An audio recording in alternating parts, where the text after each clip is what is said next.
Recycled paper rolls stacked floor to ceiling, wrapped in green labels, stamped with leaf icons, a promise of a cleaner planet. My audit of the contamination data says something different. The roll in your bathroom is not a green choice. A Trojan horse is what it is. And what hides inside has a name. BPA, Bisphenol A, an endocrine disruptor so potent the European Union banned it from thermal paper in 2022. This is not a fringe issue. This is not an accident.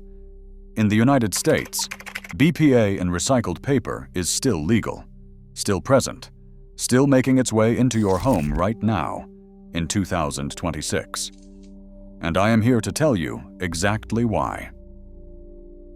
Thermal paper receipts curl out of cash register machines at Walmart, Target, gas stations, fast food counters, and pharmacies across every zip code in this country. Approximately 93 billion thermal paper receipts are printed in the USA every single year. I checked the numbers myself. Every single one of those receipts is coated in BPA, and in BPS, Bisphenol S. Both are endocrine disruptors. Both behave like synthetic estrogen inside the human body. Both enter the recycling stream the moment that receipt lands in a blue bin. Nobody separates them. Nobody is required to. This is not a system malfunction. This is the system. Steel recycling bins at the collection point are where the crime begins. I followed the process step by step. Mixed paper waste arrives at industrial facilities in compressed bales. Thermal receipts are sandwiched between cereal boxes, office paper, and cardboard. Sorting technology targets size and density, but chemical composition is invisible to the machine. The thermal receipt moves through the system unchallenged, undetected, unremoved. By the time that bale reaches the mill gate, the contamination is already locked in. Nobody introduced a protocol to stop that. Nobody wanted to. Chemical vats the size of swimming pools receive the mixed paper bale at the pulping stage. My audit of pulp processing chemistry uncovered something the industry will never publicly admit. Hot water and alkaline solution break down the fiber matrix. Steam-heated rollers press moisture through the pulp at temperatures exceeding 150 degrees Celsius. The industry calls that cleaning.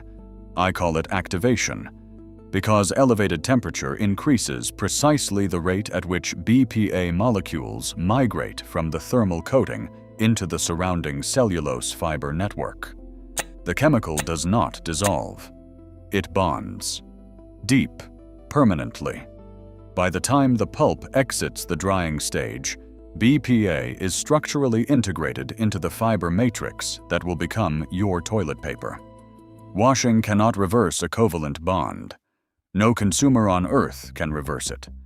This is not a technical footnote. This is the murder weapon. Pressing machines flatten the dried pulp sheet into the finished product. Embossing rollers add the quilted texture. Perforating blades cut the sheet to length. Green leaf icons are printed on the outer wrapper. Not one single step in that entire production sequence includes a BPA extraction protocol.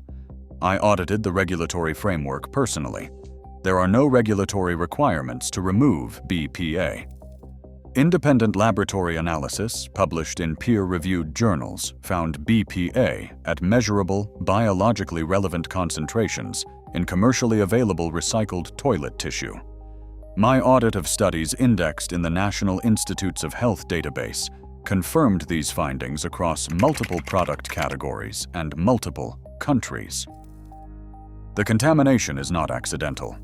Structural failure is what this is, burned into the system by deliberate regulatory inaction.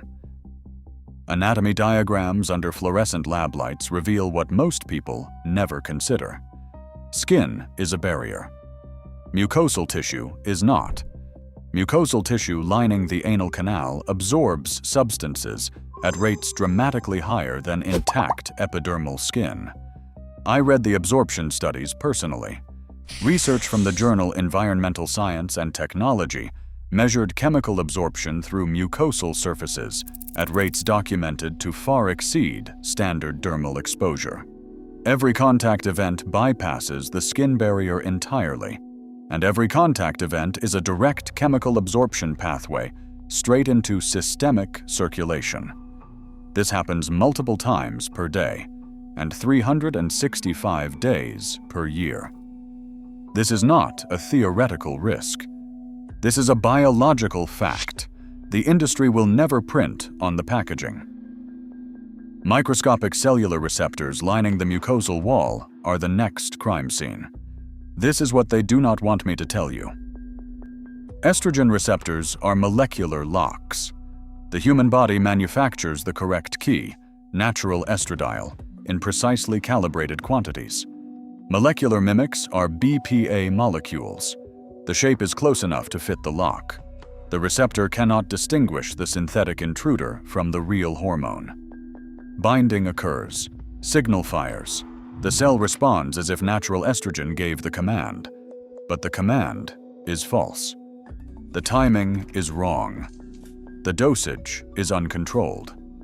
Hormonal chaos is not a dramatic collapse diagnosis. Hormonal chaos is a slow, silent corruption of the most precise signaling architecture the human body possesses. I followed the research data to its logical conclusion. What I found made me clinically furious. Urine sample vials processed in a CDC biomonitoring laboratory hold the evidence the industry systematically ignores. The National Biomonitoring Program of the CDC detected measurable BPA in the urine of the overwhelming majority of Americans tested. My audit of that data was sobering. Population-level chemical absorption confirmed. Endocrine disruptors do not need high doses to trigger hormonal chaos. Molecular mimics operate at parts per billion. Toilet paper is one vector among many. Food containers, thermal receipts handled at checkout, personal care products, all delivering endocrine disruptors through overlapping chemical absorption pathways simultaneously. Every additional source compounds the hormonal chaos already documented inside American bodies. And nobody in Washington has introduced the obligation to stop it. Peer-reviewed research links chronic low-dose BPA exposure to early puberty onset in girls, reduced sperm counts in men, disrupted thyroid function, metabolic syndrome, developmental neurotoxicity in children exposed during gestation. I read those studies. Every single one. They are indexed in PubMed, cited in EU regulatory impact assessments, and acknowledged in internal scientific reviews of the FDA. The body of evidence is not contested. What is contested is the economic cost of acting on it. Corporate earnings reports and raw material invoices reveal the real motive. Virgin pulp costs more. Recycled mixed paper pulp costs a fraction of that. I followed the money. It leads directly to the recycling loophole. The recycling loophole is not a flaw in the system. The recycling loophole is the system. Lobbying headquarters sit on K Street in Washington, in glass-fronted office buildings housing trade association attorneys and regulatory affairs directors. I followed the paper trails that lead to those buildings. My audit of industry disclosure reports from 2020 to 2024 reveals documented flows of capital funneled into regulatory influence operations targeting both the FDA and the Consumer Product Safety Commission. Paper trails filed with the Senate Office of Public Records show coordinated comment submissions during every proposed rulemaking that touched bisphenol regulation. The language across filings from different companies is consistent. That is not coincidence. That is coordinated strategy. I documented it. The goal was singular. Keep the risk-based standard in place. Block the precautionary principle from gaining regulatory foothold on American soil. Risk-based regulation is the American framework. Under risk-based standards, a chemical remains permitted until regulators can prove specific harm at specific exposure levels in specific populations. The burden of proof sits with the public. The industry produces the data. The timeline stretches across decades. I have seen this pattern in file after file. The EU operates under a completely different doctrine. The precautionary principle holds that when credible scientific evidence of harm exists, the chemical is restricted before the full harm is proven. The burden of proof sits with the manufacturer. BPA was restricted in the EU because the weight of evidence was sufficient to protect citizens now, rather than waiting for the body count to accumulate. Regulatory enforcement patterns in Washington reveal the opposite directional bias. I followed that pattern to its source. The EU chose the bloodstream of its citizens. Washington chose the balance sheet of the industry. Both decisions are documented. Only one group of citizens is currently protected. Laboratory benches inside independent testing facilities examining commercially available recycled toilet tissue brands from USA retailers found BPA present in the overwhelming majority of samples tested. My audit cross-referenced those findings against brand transparency claims. The result did not surprise me. It enraged me. Every single brand marketing itself as recycled and eco-friendly failed to publish any BPA testing data on its consumer-facing website. Not one. Zero. The transparency claims are marketing language. The chemical absorption reality is suppressed by deliberate omission. This is not an oversight. This is a strategic decision made in a boardroom by someone who knew exactly what the tests would show. Green packaging on Target and Whole Foods shelves, bamboo illustrations, forest certification seals, recycled content percentages printed in confident, bold type. This is not environmental protection. This is environmental theater. Certified organic virgin bamboo with published independent lab results is the only structural firebreak against thermal paper contamination in the current regulatory environment. That is the swap. Virgin bamboo. Verified clean. Third-party tested. I am not saying this as a recommendation. I am saying this as the conclusion of an audit that leaves no other option. Every other recycled roll on that shelf is a documented gamble against your own endocrine system. The molecular mimics are already in the pulp. The cellular receptors are already the target.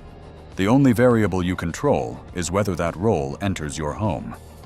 Neon-colored cereal boxes lining the breakfast aisle at Walmart. Red 40, yellow 5, blue 1. Synthetic petrochemical dyes derived from crude oil. Banned across the EU, but poured into American children's bowls every single morning before school. My next audit enters the most heavily protected lie in the USA food system. I have read the documents. The neurodevelopmental research on these dyes existed for decades. Documented, indexed, replicated across multiple countries, and buried. Not lost. Buried. I followed the money. I followed the paper trails. I read the disclosure reports. What I found goes far beyond negligence. Children's developing neural architecture was the collateral. Quarterly earnings were the motive. And the people who knew exactly what was in those bowls signed off and kept going anyway. The full architecture of what was known, when it was known, and who authorized keeping it hidden, is next on Label Truth.